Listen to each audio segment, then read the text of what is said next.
This week's tree, we're gonna cut this ash. It wants to go this way, but I don't want it to land on that limb coming off that crotch. So we're gonna try to get it to go over here. You can see I've already weakened that so it will fall with it.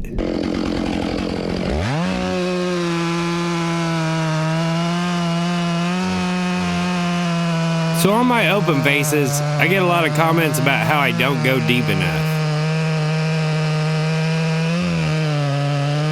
This is actually pretty deep for me. That way I could get it as wide as I needed it to be.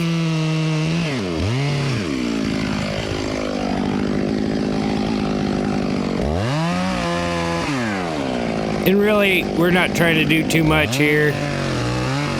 See, I'll run my saw through there so it's a clean break-off point. Since this is the side it wants to fall, we want to cut it first. So where I use the top of the saw to bore in, I'll start at the back, and I'm only a couple inches deep, but I can start going in as I move towards the hinge. Just how I like to do it. Once I got up there, and I like the thickness, I'll start working towards the back. And you'll notice as I get closer to the back, I don't keep the whole bar in there, I just move around and only cut off this side. I want to leave as much on the other side holding as I can.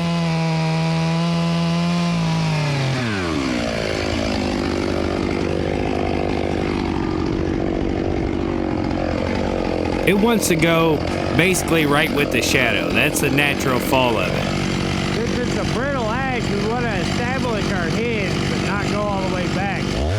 If I don't establish the hinge and try to just come in from that side, and it goes before we get there, it could split the whole tree out. Once I've got my saw in there, we'll go up here and I'll show you the actual thickness of it. That's the thickness of the hinge all the way across.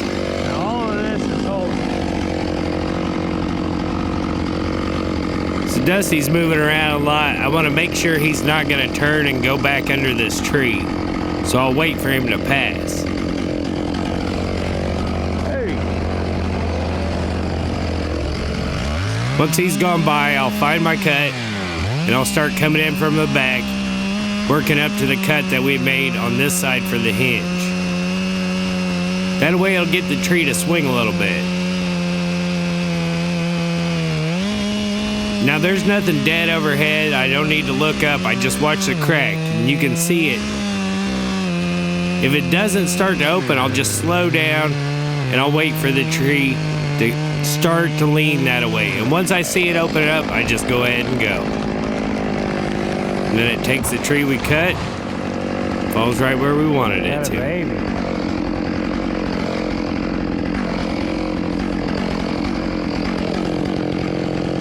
Mismatched a little bit there, just cut it off, makes it look a lot better. Cut your hinge off too. You can see it was a pretty good hinge, the same thickness all the way across, and it broke off clean off the stump, not on the tree.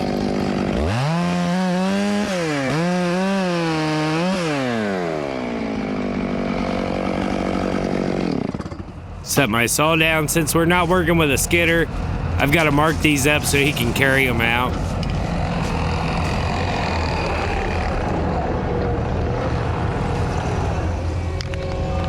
Like to make them 10-footers where they're long and straight like this. Because if you make them a 10, you could still sell it as a 10-footer for pallet wood if they didn't buy it as a tie log. If you made it as a 9 and they didn't buy the tie log, you would only get 8-foot prices out of your log. So you'd be giving away a foot if they chose not to buy it for a tie log. Then I get down here, and we're gonna come up short on this log. But I know that I made these 10s, and I know they'll be at least tie logs. So I'll go down here and we're gonna cut a foot off each one of them, make them 9s. That way we don't give away a bunch at the end. or throw away a bunch at the end. So I'll mark out that cut to 8 foot, add a foot and a few inches, mark out this cut,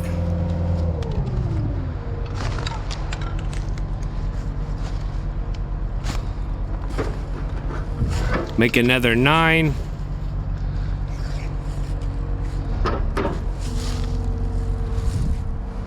Now we should get an 8 out of the end of this.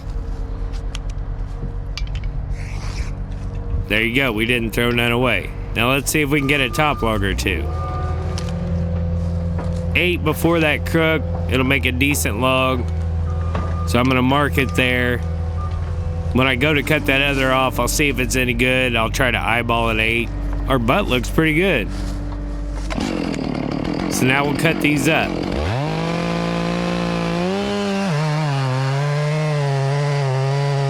Now the log's kind of teetered. I think it's gonna fall down as I cut this, so I've got to be careful not to get pinched. Watch the crack, see if it comes together on me. Try to feel for it. If it doesn't open up and doesn't close, just keep on going. Try to get through it real fast. Go to the next one. We know that this is gonna fall down. The end of this log is gonna fall down. So we want to cut the bottom first. Give a place for it to set together and relieve the pressure. Now you can come from the top. It'll pinch together at the bottom and then separate without tearing a big piece off. Little bark there.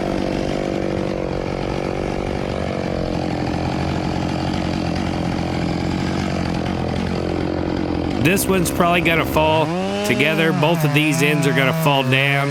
So you wanna cut from the top first, let them pinch together, then come up from the bottom.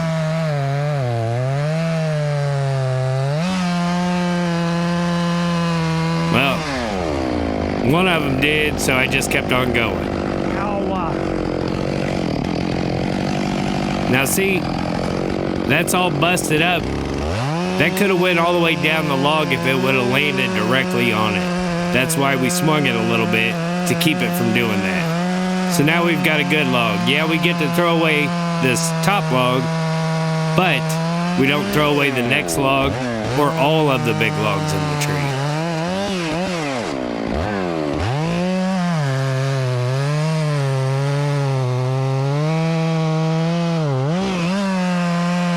I used to work for an old man. He always told me, cut everything on the other side first. That way you're not sticking your saw all the way in there to get it.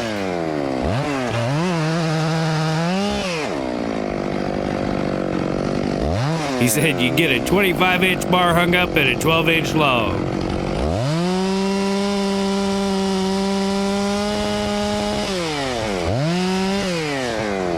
Trim them knots off.